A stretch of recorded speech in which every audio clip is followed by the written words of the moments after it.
What if hindi mo nakaklase si best friend? Na-experience mo na ba yung moment na bigla mong na-realize hindi mo nakaklase ang best friend mo? Sanay kang lagi kayong magkatabi. Tapos ngayon, ibang tao na ang katabi mo. Ang awkward, di ba? Dati, kahit boring ang lesson, magkatinginan lang kayo, tapos sabay tawa.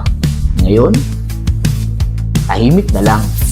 Sa kantin, dati kayong magkasabay kumain. Ngayon, parang wala ka ng gana. Dati, siya lagi ang kausap mo. Ngayon, ibang tao na. Pero iba pa rin kapag siya, di ba?